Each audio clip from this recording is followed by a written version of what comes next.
Good morning, good afternoon, or good evening from wherever you're watching or listening. My name is Caleb Glick. I'm a lawyer here in the great state of Texas with the Calhoun School of Law to bring you a lot of information plenty of bad folks would rather you not have. Today we're going to be providing another installation into our The Federalist Papers series going on number 25. So if you haven't gone back, use that little brain step there, and watched 1 through 24, I would encourage you to do so because as you'll see by the end of this series, these Federalist Papers work in totality to provide you a better, more supplementary or more supplemented, augmented understanding of the U.S. Constitution, which of course, the U.S. Constitution, understanding it, is absolutely tantamount in defending against any sort of lawfare attacks that may be waged against you, your family, or your property. In fact, they're so important that late and great Justice Antonin Scalia had criticized frequently the modern legal education system for not teaching the Federalist Papers. So because of their supplementary nature, I'm going to keep it really concise, mainly just read them to you so that way you have the information at hand. But if you prefer that I interject more often, maybe provide more context, just let me know and we can go back to that like I was doing with the first 5 or 6 Federalist Papers. Okay, so now let's go ahead and jump over to 25. Like I said, let's keep it simple, go direct. Now, the copy I'm using is provided by the federalistpapersproject.org, but there are multiple institutions that you can get both paper and digital copies from, which I would encourage you to do. And during your search, go ahead and pick up a paper and digital copy of the Anti-Federalist Papers, because once we finish up here, we're going to be seeing the counter arguments against the U.S. Constitution, which is probably going to turn your stomach a little bit because they predicted almost prophetically to a T the exact tyrannies that we expect or that we experience today. Okay, so without further ado, let's get on to number 25. Title, Powers Necessary to the Common Defense Further Considered, Continued. I don't know why Hamilton put the continued at the end there when he said further considered. Maybe that was an adjustment, an edit made by the Federalist Papers Project. Doesn't really matter. Written by Mr. Alexander Hamilton in the New York Packet, Friday, December 21st, 1787. He states, "To the people of the state of New York, it may perhaps be urged that the objects enumerated in the preceding number ought to be provided for by the state governments under the direction of the Union. But this would be, in reality, an inversion of the primary principle of our political association, as it would in practice transfer the care of the common defense from the federal head to the individual members. A project oppressive to some states, dangerous to all, and baneful to the Confederacy. The territories of Britain, Spain, and of the Indian nations in our neighborhood do not border on particular states, but encircle the Union from Maine to Georgia. The danger, though in different degrees, is therefore common, and the means of guarding against it ought in like manner to be the objects of common councils and of a common treasury. It happens that some states from local situation are more directly exposed. New York is of this class. Upon the plan of separate provisions, New York would have to sustain the whole weight of the establishments requisite to her immediate safety and to the immediate or ultimate protection of her neighbors. This would neither be equitable as it respected New York, nor safe as it respected the other states. Various inconveniences would attend such a system. The states to whose lot it might fall to support the necessary establishments would be as little able as willing for a considerable time to come to bear the burden of competent provisions. The security of all would thus be subjected to the parsimony, improvidence, or inability of a part. If the resources of such part becoming more abundant and extensive, its provisions should be proportionately enlarged. The other states would quickly take the alarm at seeing the whole military force of the Union in the hands of 2 or 3 of its members, and those probably amongst the most powerful. They would each choose to have some counterpoise, and pretenses could easily be contrived. In this situation, military establishments nourished by mutual jealousy would be apt to swell beyond their natural or proper size, and being at the separate disposal of the members, they would be engines for the abridgment or demolition of the national authority. Reasons have been already given to induce a supposition that the state governments will too naturally be prone to a rivalship with that of the Union, the foundation of which will be the love of power, and that in any contest between the federal head and one of its members, the people will be most apt to unite with their local government. If, in addition to this immense advantage, The ambition of the members should be stimulated by the separate and independent possession of military forces. It would afford too strong a temptation and too great a facility to them to make enterprises upon and finally to subvert the constitutional authority of the Union.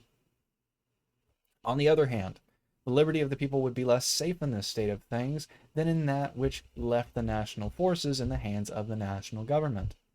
As far as an army may be considered as a dangerous weapon of power, it had better be in those hands of which the people are most likely to be jealous than in those of which they are less likely to be jealous. For it is a truth, which the experience of ages has attested, that the people are always most in danger when the means of injuring their rights are in the possession of those of whom they entertain the least suspicion.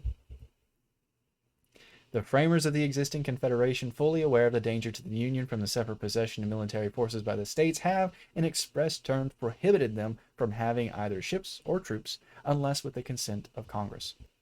The truth is that the existence of a federal government and military establishments under state authority are not less at variance with each other than a due supply of the federal treasury and the system of quotas and requisitions.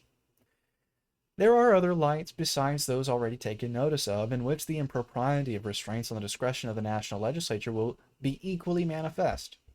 The design of the objection which has been mentioned is to preclude standing armies in time of peace, though we have never been informed how far it is designed the prohibition should extend, whether to raising armies as well as to keeping them up in a season of tranquility or not. If it be confined to the latter, it will have no precise signification, and it will be ineffectual for the purpose intended. When armies are once raised, what shall be denominated keeping them up, contrary to the sense of the Constitution? What time shall be requisite to ascertain the violation? Shall it be a week, a month, a year? Or shall we say they may be continued as long as the danger which occasioned their being raised continues? This would be to admit that they might be kept up in time of peace against threatening or impeding danger, which would be at once to deviate from the literal meaning of the prohibition. Reread that, please. And to introduce an extensive latitude of construction. Who shall judge of the continuance of the danger? This must undoubtedly be submitted to the national government, and the matter would then be brought to this issue, that the national government, to provide against apprehended danger, might in the first instance raise troops, and might afterwards keep them on foot as long as they suppose the peace or safety of the community was in any degree of jeopardy. It is easy to perceive that a discretion so latitudinary as this would afford ample room for eluding the force of the provision. How silly. The supposed utility of a provision of this kind can only be founded on the supposed probability, or at least possibility, of a combination between the executive and the legislative in some scheme of usurpation. Reread that, please. Should this at any time happen, how easy would it be to fabricate pretenses of approaching danger? Indian hostilities instigated by Spain or Britain would always be at hand. Provocations to produce the desired appearances might even be given to some foreign power, and appeared again, or appeased again by timely concessions. If we can reasonably presume such a combination to have been formed, and that the enterprise is warranted by a sufficient prospect of success, the army, when once raised, from whatever cause, or on whatever pretext, may be applied to the execution of the project. If to obviate this consequence it should be resolved to extend the prohibition to the raising of armies in time of peace, the United States would then exhibit the most extraordinary spectacle which the world has yet seen, that of a nation incapacitated by its constitution to prepare for defense before it was actually invaded. As the ceremony of a formal denunciation of war has of late fallen into disuse, the presence of an enemy within our territories must be waited for as the legal warrant to the government to begin its levies of men for the protection of the state. We must receive the blow before we could even prepare to return it. Yes, because it's not designed to be an empire. You're not supposed to go out looking for trouble, just defend against it. And of course, in order to defend, some bad has to already have taken place. He's just so inverted to the whole purpose of the revolution. All that kind of policy by which nations anticipate distant danger and meet the gathering storm must be abstained from as contrary to the genuine maxims of a free government. We must expose our property and liberty to the mercy of foreign invaders and invite them by our weakness to seize the naked and defenseless prey, because we are afraid that rulers created by our choice, dependent on our will, might endanger that liberty by an abuse of the means necessary to its provision. Please reread that paragraph. Good grief. He is naive or malicious. Either way, he shouldn't be influencing the writers of the U.S. Constitution, of a government of free people. So silly. Here I expect we shall be told that the militia of the country is its natural bulwark. Yeah, you're not defenseless. You're not weak. You're not helpless. Like you're saying here, you're just waiting to justify any sort of military action. You don't need a standing army, especially when your populace is armed. The people are the militia. Good grief. Okay. Is its natural here I expect we shall be told that the militia of the country is its natural bulwark and would be at all times equal to national defense. Yes, this doctrine in substance had like to have lost us our independence. Are you kidding? It cost millions to the United States that might have been saved. The facts which from our own experience forbid a reliance of this kind are too recent to permit us to be the dupes of such a suggestion. It's exactly how you won. The steady operations of war against a regular and disciplined army can only be successfully conducted by a force of the same kind. Evidently not, because you won the revolution. Considerations of economy not less than of stability and vigor confirm this position. The American militia in the course of the late war have, by their valor on numerous occasions, erected eternal monuments to their fame, but the bravest of them feel and know that the liberty of their country could not have been established by their efforts alone, however great and valuable they were. War, like most other things, is a science to be acquired and perfected by diligence, by perseverance, by time, and by practice. Evidently not. George Washington was able to turn farmers into full-blown soldiers and win against the greatest empire known to man at the time the revolution had took place. No, you were outright lying or ignorant. All violent policy, as it is contrary to the natural and experienced course of human affairs, defeats itself. Pennsylvania at this instant affords an example of the truth of this remark. The Bill of Rights of that state declares that standing armies are dangerous to liberty and ought not to be kept up in time of peace.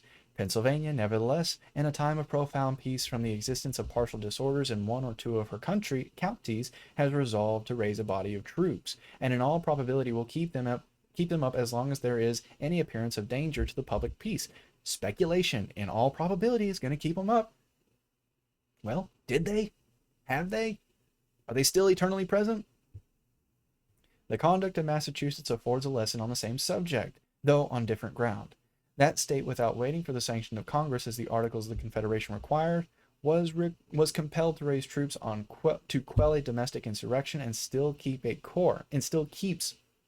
corps in pay to prevent a revival of the spirit of revolt. The particular Constitution of Massachusetts opposed no obstacle to the measure, but the instance is still of use to instruct us that cases are likely to occur under our government, as well as under those of other nations, which will sometimes render a military force in time of peace essential to the security of the society, and that it is therefore improper in this respect to control the legislative discretion. It also teaches us, in its application to the United States, how little the rights of a feeble government are likely to be respected, even by its own constituents. And it teaches us, in addition to the rest, how unequal parchment provisions are to be struggle with public necessity. It was a fundamental maxim of the Lacedaemonian, I should have learned how to pronounce that, of the Lacedaemonian Commonwealth, that the post of admiral should not be conferred twice on the same person. The Peloponnesian confederates, having suffered a severe defeat at sea from the Athenians, demanded Lysander, who had before served with success in that capacity, to command the combined fleets. The Lacedaemonians, to gratify their allies and yet preserve the semblance of an adherence to their ancient institutions, had recourse to the flimsy subterfuge of investing Lysander with the real power of admiral under the nominal title of vice-admiral. This instance is selected from among a multitude that might be cited to confirm the truth already advanced and illustrated by domestic examples, which is that nations pay little regard to rules and maxims calculated in their very nature to run counter to the necessities of society. B.S. Wise politicians will be cautious about fettering the government with restrictions that cannot be observed. When I say B.S., he's right, which is why the founders were trying to frame the articles the way that they did, because they saw all of these bad examples under these governments that Hamilton wants to institute. I digress. Because they know that every breach of the fundamental laws, though dictated by necessity, impairs that sacred reverence which ought to be maintained in the breast of rulers towards the constitution of a country, and forms a precedent for other breaches where the same plea of necessity does not exist at all, or is less urgent and palpable. So he even recognizes the error in what he's saying, but he says, It's a necessary evil. Well, anyway, I need to stop digressing because I'm going to end up taking more of your time than what I intend with reading through these Federalist Papers. That was the end of Federalist 25. If you have any questions about what was in Federalist, yes, I'm using that as a kind of abbreviation, Federalist 25 or Federalist 1 through 24, please let me know in the comments. If there's a topic you'd like me to cover in a future lecture, go ahead and post those in the comments as well, because the entire point of the Calhoun School of Law and these lectures being posted on Rumble is your benefit, and I would rather serve that purpose exceptionally rather than insufficiently, because it's not a matter of if, but when this ever-growing hostile lawfare state comes to harass you, your family, or your property, that I want you to be well-equipped and capable of defending against any sort of attacks that may be levied against you, your loved ones, or your hard-earned property. Excellent. So my name is Caleb Glick. I'm a lawyer here in the great state of Texas with the Calhoun School of Law to bring you a lot of information that plenty of bad folks would rather you not have. Once again, if you have any questions at all about what was said in this lecture or previous lectures, please post about them in the comments. I hope you enjoyed this lecture, because like I said before, its purpose is for your benefit. So if I'm failing that purpose, let me know how I can do better. I hope y'all have a wonderful, I was trying to say y'all and you all at the same time. Y'all have a wonderful day. And until the next lecture, regardless its topic, I bid you all farewell.